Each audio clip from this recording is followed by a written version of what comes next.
4 years ago, we launched a great national effort to rebuild our country, to renew its spirit, and to restore the allegiance of this government to its citizens. In short, we embarked on a mission to make America great again for all Americans. As I conclude my term as the 45th President of the United States, I stand before you truly proud of what we have achieved together. We did what we came here to do, and so much more. This week, we inaugurate a new administration and pray for its success in keeping America safe and prosperous. We extend our best wishes, and we also want them to have luck, a very important word. I'd like to begin by thanking just a few of the amazing people who made our remarkable journey possible. First, let me express my overwhelming gratitude for the love and support of our spectacular First Lady, Melania. Let me also share my deepest appreciation to my daughter Ivanka, my son-in-law Jared, and to Barron, Don, Eric, Tiffany, and Lara. You fill my world with light and with joy. I also want to thank Vice President Mike Pence, his wonderful wife Karen, and the entire Pence family. Thank you as well to my Chief of Staff, Mark Meadows, the dedicated members of the White House staff, and the Cabinet, and all of the incredible people across our administration who poured out their heart and soul to fight for America. I also want to take a moment to thank a truly exceptional group of people. The United States Secret Service.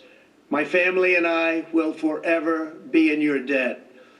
My profound gratitude as well to everyone in the White House Military Office, the teams of Marine One and Air Force One, every member of the armed forces, and state and local law enforcement all across our country. Most of all, I want to thank the American people. To serve as your president has been an honor beyond description. Thank you for this extraordinary privilege, and that's what it is, a great privilege and a great honor. We must never forget that while Americans will always have our disagreements, we are a nation of incredible, decent, faithful, and peace-loving citizens who all want our country to thrive and flourish and be very, very successful and good. We are a truly magnificent nation. All Americans were horrified by the assault on our Capitol. Political violence is an attack on everything we cherish as Americans. It can never be tolerated. Now more than ever, we must unify around our shared values and rise above the partisan rancor and forge our common destiny. 4 years ago, I came to Washington as the only true outsider ever to win the presidency. I had not spent my career as a politician, but as a builder looking at open skylines and imagining infinite possibilities. I ran for president because I knew there were towering new summits for America just waiting to be scaled. I knew the potential for our nation was boundless as long as we put America first. So I left behind my former life and stepped into a very difficult arena, but an arena nevertheless with all sorts of potential if properly done. America had given me so much, and I wanted to give something back. Together with millions of hard-working patriots across this land, we built the greatest political movement in the history of our country. We also built the greatest economy in the history of the world. It was about America first because we all wanted to make America great again. We restored the principle that a nation exists to serve its citizens. Our agenda was not about right or left. It wasn't about Republican or Democrat, but about the good of a nation, and that means the whole nation. With the support and prayers of the American people, we achieved more than anyone thought possible. Nobody thought we could even come close. We passed the largest package of tax cuts and reforms in American history. We slashed more job-killing regulations than any administration had ever done before. We fixed our broken trade deals, withdrew from the horrible Trans-Pacific Partnership and the impossible Paris Climate Accord. renegotiated the one-sided South Korea deal, and we replaced NAFTA with the groundbreaking USMCA. That's Mexico and Canada, a deal that's worked out very, very well. Also, and very importantly, we imposed historic and monumental tariffs on China, made a great new deal with China. But before the ink was even dry, we and the whole world got hit with the China virus. Our trade relationship was rapidly changing. Billions and billions of dollars were pouring into the U.S., but the virus forced us to go in a different direction. The whole world suffered, but America outperformed other countries economically because of our incredible economy and the economy that we built. Without the foundations and footings, it wouldn't have worked out this way. We wouldn't have some of the best numbers we've ever had. We also unlocked our energy resources and became the world's #1 producer of oil and natural gas, by far. Powered by these policies, we built the greatest economy in the history of the world. We reignited America's job creation and achieved record low unemployment for African Americans, Hispanic Americans, Asian Americans, women, almost everyone. Income soared, wages boomed, the American dream was restored, and millions were lifted from poverty in just a few short years. It was a miracle. Stock market set one record after another, with 148 stock market highs during this short period of time, and boosted the retirements and pensions of hardworking citizens all across our nation. 401ks are at a level they've never been at before. We've never seen numbers like we've seen, and that's before the pandemic and after the pandemic. We rebuilt the American manufacturing base, opened up thousands of new factories, and brought back the beautiful phrase, "Made in the USA." To make life better for working families, we doubled the child tax credit and signed the largest ever expansion of funding for child care and development. We joined with the private sector to secure commitments to train more than 16 million American workers for the jobs of tomorrow. When our nation was hit with the terrible pandemic, we produced not one, but 2 vaccines with record-breaking speed, and more will quickly follow. They said it couldn't be done, but we did it. They called it a medical miracle, and that's what they're calling it right now, a medical miracle. Another administration would have taken 3, 4, 5, maybe even up to 10 years to develop a vaccine. We did it in 9 months. We grieve for every life lost, and we pledge in their memory to wipe out this horrible pandemic once and for all. When the virus took its brutal toll on the world's economy, we launched the fastest economic recovery our country has ever seen. We passed nearly $4 trillion in economic relief, saved or supported over 50 million jobs, and slashed the unemployment rate in half. These are numbers that our country has never seen before. We created choice and transparency in healthcare, stood up to Big Pharma in so many ways, but especially in our effort to get favored nations clauses added, which will give us the lowest prescription drug prices anywhere in the world. We passed VA choice, VA accountability, right to try, and landmark criminal justice reform. We confirmed 3 new justices of the United States Supreme Court. We appointed nearly 300 federal judges to interpret our Constitution as written. For years, the American people pleaded with Washington to finally secure the nation's borders. I am pleased to say we answered that plea and achieved the most secure border in U.S. history. We have given our brave border agents and heroic ICE officers the tools they need to do their jobs better than they have ever done before, and to enforce our laws and keep America safe. We proudly leave the next administration with the strongest and most robust border security measures ever put into place. This includes historic agreements with Mexico, Guatemala, Honduras, and El Salvador. along with more than 450 miles of powerful new wall. We restored American strength at home and American leadership abroad. The world respects us again. Please don't lose that respect. We reclaimed our sovereignty by standing up for America at the United Nations and withdrawing from the one-sided global deals that never served our interest. And NATO countries are now paying hundreds of billions of dollars more than when I arrived just a few years ago. It was very unfair. We were paying the cost for the world.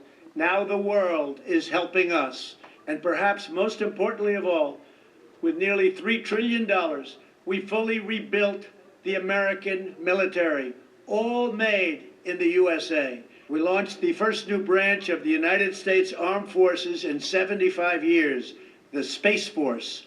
And last spring, I stood at Kennedy Space Center in Florida and watched as American astronauts returned to space on American rockets for the first time in many, many years. We revitalized our alliances and rallied the nations of the world to stand up to China like never before. We obliterated the ISIS caliphate and ended the wretched life of its founder and leader, al-Baghdadi. We stood up to the oppressive Iranian regime and killed the world's top terrorist, Iranian butcher Qasem Soleimani. We recognized Jerusalem as the capital of Israel and recognized Israeli sovereignty over the Golan Heights. As a result of our bold diplomacy and principled realism, we achieved a series of historic peace deals in the Middle East. Nobody believed it could happen. The Abraham Accords opened the doors to a future of peace and harmony, not violence and bloodshed. It is the dawn of a new Middle East, and we are bringing our soldiers home. I am especially proud to be the first president in decades who has started no new wars. Above all, we have reasserted the sacred idea that in America, the government answers to the people. Our guiding light, our North Star, our unwavering conviction has been that we are here to serve the noble, everyday citizens of America. Our allegiance is not to the special interests, corporations, or global entities. It's to our children, our citizens, and to our nation itself. As president, my top priority, my constant concern, has always been the best interests of American workers and American families. I did not seek the easiest course. By far, it was actually the most difficult. I did not seek the path that would get the least criticism. I took on the tough battles, the hardest fights, the most difficult choices, because that's what you elected me to do. Your needs were my first and last unyielding focus. This, I hope, will be our greatest legacy. Together, we put the American people back in charge of our country. We restored self-government. We restored the idea that in America, no one is forgotten because everyone matters and everyone has a voice. We fought for the principle that every citizen is entitled to equal dignity, equal treatment, and equal rights because we are all made equal by God. Everyone is entitled to be treated with respect, to have their voice heard, and to have their government listen. You are loyal to your country, and my administration was always loyal to you. We worked to build a country in which every citizen could find a great job and support their wonderful families. We fought for the communities where every American could be safe and schools where every child could learn. We promoted a culture where our laws would be upheld, our heroes honored, our history preserved, and law-abiding citizens are never taken for granted. Americans should take tremendous satisfaction in all that we have achieved together. It's incredible. Now, as I leave the White House, I have been reflecting on the dangers that threaten the priceless inheritance we all share. As the world's most powerful nation, America faces constant threats and challenges from abroad. But the greatest danger we face is a loss of confidence in ourselves, a loss of confidence in our national greatness. A nation is only as strong as its spirit. We are only as dynamic as our pride. We are only as vibrant as the faith that beats in the hearts of our people. No nation can long thrive that loses faith in its own values, history, and heroes, for these are the very sources of our unity and our vitality. What has always allowed America to prevail and triumph over the great challenges of the past has been an unyielding and unashamed conviction in the nobility of our country and its unique purpose in history. We must never lose this conviction. We must never forsake our belief in America. The key to national greatness lies in sustaining and instilling our shared national identity. That means focusing on what we have in common, the heritage that we all share. At the center of this heritage is also a robust belief in free expression, free speech, and open debate. Only if we forget who we are and how we got here could we ever allow political censorship and blacklisting to take place in America. It's not even thinkable. Shutting down free and open debate violates our core values and most enduring traditions. In America, we don't insist on absolute conformity or enforce rigid orthodoxies and punitive speech codes. We just don't do that. America is not a timid nation of tame souls who need to be sheltered and protected from those with whom we disagree. That's not who we are. It will never be who we are. For nearly 250 years, in the face of every challenge, Americans have always summoned our unmatched courage, confidence, and fierce independence. These are the miraculous traits that once led millions of everyday citizens to set out across a wild continent and carve out a new life in the Great West. It was the same profound love of our God-given freedom that willed our soldiers into battle and our astronauts into space. As I think back on the past 4 years, one image rises in my mind above all others. Whenever I traveled all along the motorcade route, there were thousands and thousands of people. They came out with their families so that they could stand as we passed and proudly wave our great American flag. It never failed to deeply move me. I knew that they did not just come out to show their support of me. They came out to show me their support and love for our country. This is a republic of proud citizens who are united by our common conviction that America is the greatest nation in all of history. We are and must always be a land of hope, of light, and of glory to all the world. This is the precious inheritance that we must safeguard at every single turn. For the past 4 years, I have worked to do just that. From a great hall of Muslim leaders in Riyadh to a great square of Polish people in Warsaw, from the floor of the Korean Assembly to the podium at the United Nations General Assembly, and from the Forbidden City in Beijing to the shadow of Mount Rushmore, I fought for you, I fought for your family, I fought for our country. Above all, I fought for America and all it stands for, and that is safe, strong, proud, and free. Now, as I prepare to hand power over to a new administration at noon on Wednesday, I want you to know that the movement we started is only just beginning. There's never been anything like it. The belief that a nation must serve its citizens will not dwindle, but instead only grow stronger by the day. As long as the American people hold in their hearts deep and devoted love of country, then there is nothing that this nation cannot achieve. Our communities will flourish, our people will be prosperous, our traditions will be cherished, our faith will be strong, and our future will be brighter than ever before. I go from this majestic place with a loyal and joyful heart, an optimistic spirit, and a supreme confidence that for our country and for our children, the best is yet to come. Thank you and farewell. God bless you. God bless the United States of America.